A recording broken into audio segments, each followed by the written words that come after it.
My name is Jeff Wilson. By day, I invest in tech companies, and at night, I invest in sports cards. Join me on my journey to profit from the hobby we all love.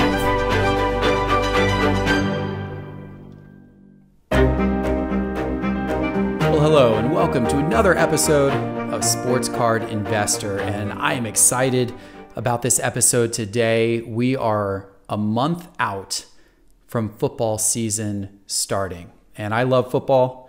Football is absolutely my favorite sport, my favorite time of the year. Not my favorite sport to invest in from a sports card standpoint.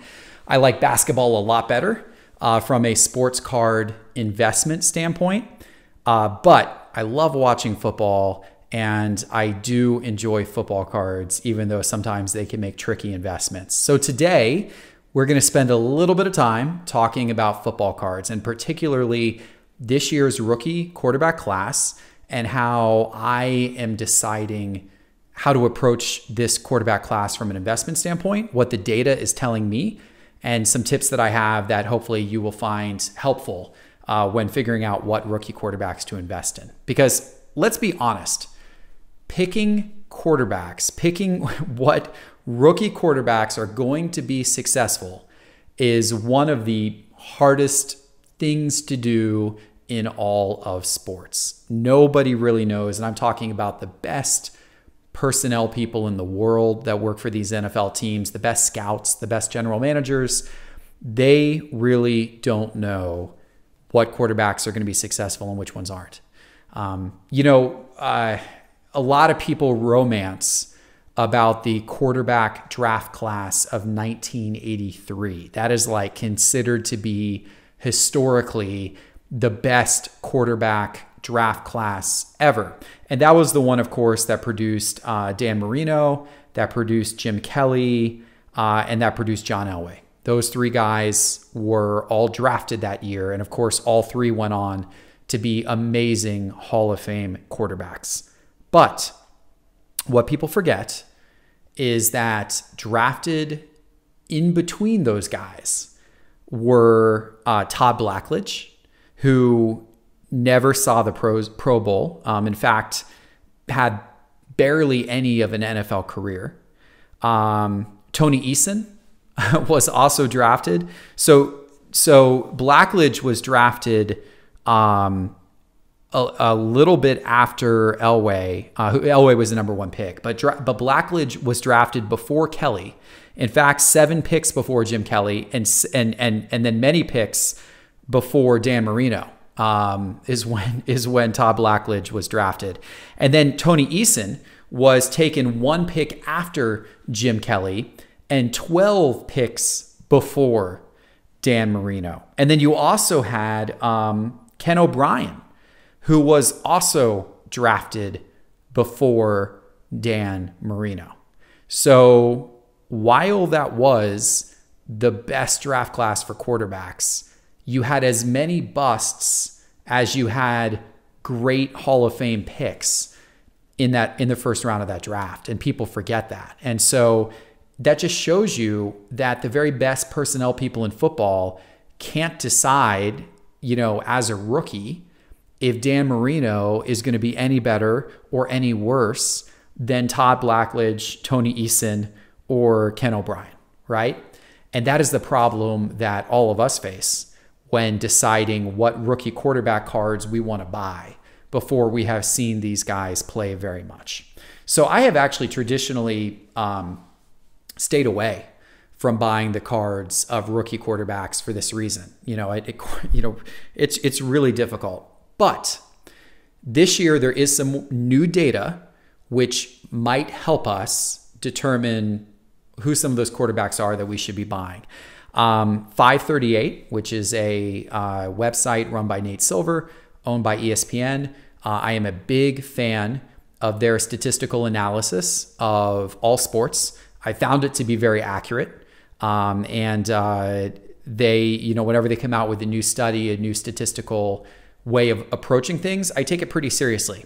And just recently, they came out with a new statistical way of looking at rookie quarterbacks and whether they might be successful in the NFL or not. And what they did was they did a correlation study where they looked at statistics of college quarterbacks, and they did this over the course of several years, going back to 2011, and then how those particular statistics translated to the NFL. Because, you know, certain statistics don't really translate, but they found that there are certain ones that do, and specifically ones that do. Completion percentage actually translates really well. A quarterback that has a good completion percentage in college is likely to have a good completion percentage in the NFL. A quarterback that has a not so good completion percentage in college will have a not so good completion percentage in the NFL. Another really interesting one that translates well is average depth of target. So what this means is that quarterbacks in college who are used to throwing short passes, when they get to the NFL, they're going to look for a bunch of dump-off short passes. Quarterbacks in college who tend to throw the ball long downfield, when they get to the NFL, they're going to be confident in throwing it long and downfield.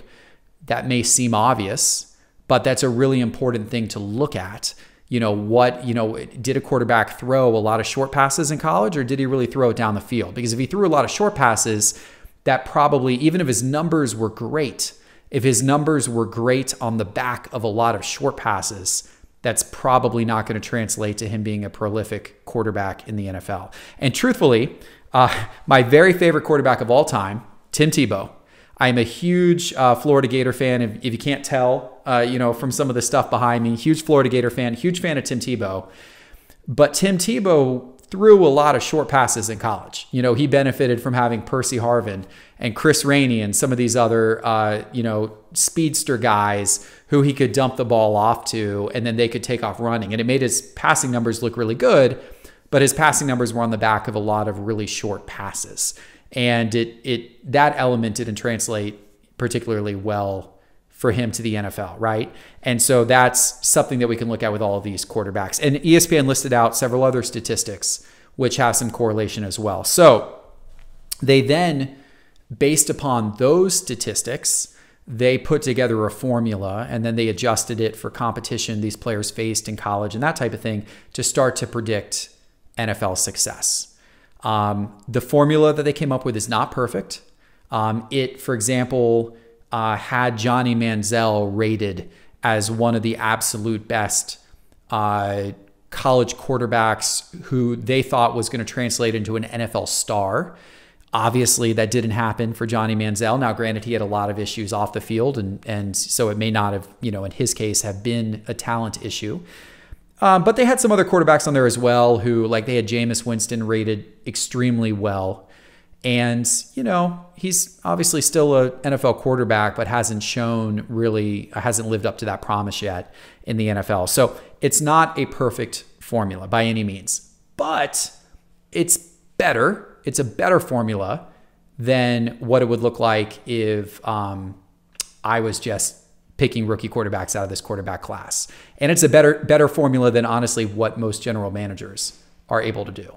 So from that regard, I think it's a good formula to follow, and I think it's a good formula to take some guidance from when trying to figure out what rookie quarterbacks to invest in this year. So what does the formula say about this year's rookie quarterback class?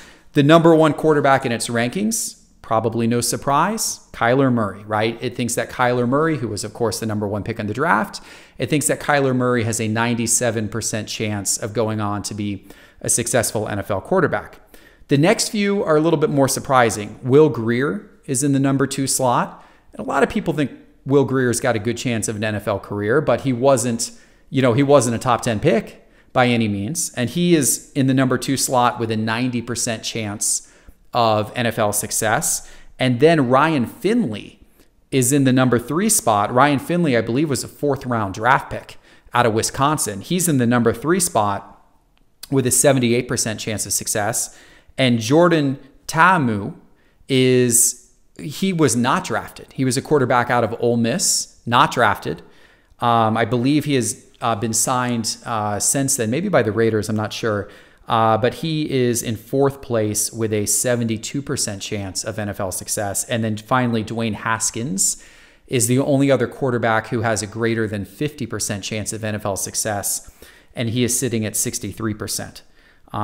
Notably low on this list, Trulock, the pick of the Denver Broncos out of Missouri. Trulock, less than a 1% chance of NFL success, according to these statistics. Jarrett Stidham, 3% chance of NFL success. And Daniel Jones, of course, who went to the Giants really high, as surprise to many people, 17% chance of NFL success. So those are guys who this study would definitely recommend staying away from. So here's what I did. I took the ratings that came out of this study that 538 did, and I correlated them with card prices. Because just it's great that Kyler Murray's the #1 guy in this study. But Kyler Murray also has the most expensive cards right now. So from an investment standpoint, does that mean that buying Kyler Murray is actually a value?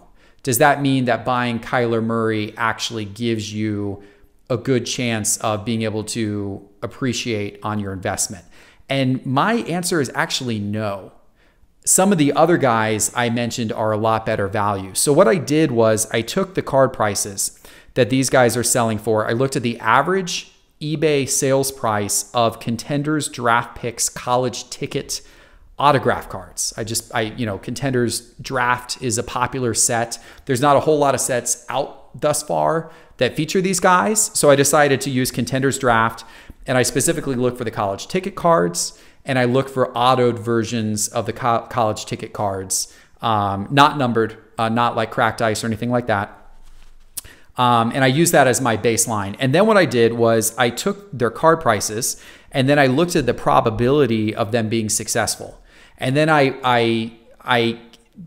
came up with a number based upon if I had $1,000 to invest in each one of these guys. And then I backed off that $1,000 by their risk factor of them not being successful, whatever the number was. So in Kyler Murray's case, 97% chance of success, according to 538, 3% chance of not being successful. So I backed off that $1,000 in his case by 3%. How many of their cards could I buy for that amount of money? And what kind of value, would I therefore think I would get? So Kyler Murray's cards, for example, are going for $170.96 has been the average of his last few sales. Again, Contenders Draft Pick college ticket. Whereas Will Grier, same card, same set for Will Grier is going for $41.20 right now. So Kyler Murray has a 97% chance of success, but Will Grier has a 90% chance of success. And when I run out those numbers, I think that Will Grier right now is about 4 times better of an investment than Kyler Murray. So right now I've got Kyler Murray rated a 5.67 in terms of investment, and I've got Will Grier rated a 21.84. When you get down to the next two guys, Ryan Finley and Jordan Ta'amu, those numbers go crazy because their card prices are so stinking low. Ryan Finley's card right now, his Contenders Draft Picks college ticket auto card is only $7.77. Again, this is compared to $170 for a Kyler Murray card. His card's only $7.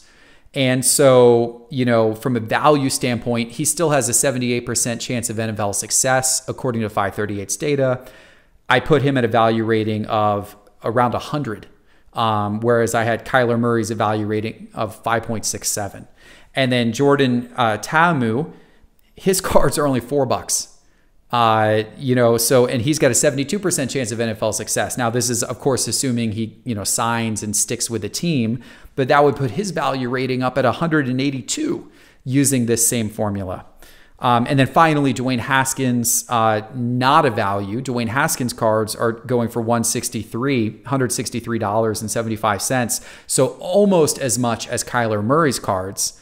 But Dwayne Haskins only has a 63% chance of NFL success, according to 538. So that only puts Dwayne Haskins' value rating, according to my scale, at 3.85. So much lower than the other guys. So if you're going to believe 538's data, which I do. And that doesn't mean that, obviously these guys will absolutely go on to be stars, but I believe that they have some basis that they've uncovered here that gives us some indicator of success. If you believe their data will tell you buy Will Grier, because Will Grier has a high chance of NFL success, 90%, and his card prices are less than a quarter of Kyler Murray or Dwayne Haskins right now. So buy Will Grier, and that's what I'm doing. I'm buying a bunch of Will Grier rookies right now. And then also maybe take a flyer on Ryan Finley and Jordan Ta'amu. Their card prices are so low. Who knows of those guys? They were obviously, Ryan Finley, a lower draft pick, Jordan Ta'amu, not drafted at all. Who knows what will happen with those guys? But their card prices are so low. You could buy, 10 Ryan Finley auto contenders draft picks, college tickets for $77. Or you could buy 10 of Jordan Ta'amu's for less than $40. So why not take a chance on those guys and hope that one of them turns out to stick with the team and be a star? Because either of those guys, if they even become a competent starting quarterback in the league, you could see a several times return on your investment easy with either of those guys. And with Will Grier at only $41, if he goes on to become a star, that could be a really, really nice return as well. So that's who I'm buying. That's who I'm buying this year. This is the data that I'm looking at. I would love to know who you're buying, and I would love to know what you think about it. So if you're listening to us on YouTube, please comment. Or if you're on our podcast, you can go to our blog, which is at sportscardinvestor.com, and leave a comment there. And please do subscribe to our YouTube channel. Give us a rating if you're listening to the podcast. It helps us out. And it helps us continue to produce these episodes and bring more attention to them. So thank you for joining. Our next episode is going to be a good one. I am going to the National Sports Card Convention. I am so excited about going to it, and I'm going with a list of players I am trying to invest in and whose cards I want to buy. So I'm going to go with a very disciplined approach. In my last episode, I talked a little bit about the approach I take to buying cards. Where I list the specific cards I want to buy, the specific players, the specific prices that I'm willing to pay as my max price. And then I buy them very methodically based upon that. And that's exactly what I'm going to do at the National Sports Card Show. And I hope that I'm going to find some good deals there. I hope that I'm going to find the players that I want and be able to walk away with a lot of investment inventory that I'm really excited about. But I'm excited to share that with you. So in our next couple of episodes, we're going to be talking about the National Sports Card Show, and I'm also going to be doing an episode from there to show you what I'm buying and what is going on at the show and where I found some good value. So thanks for joining us. Look forward to seeing you on the next episode of Sports Card Investor.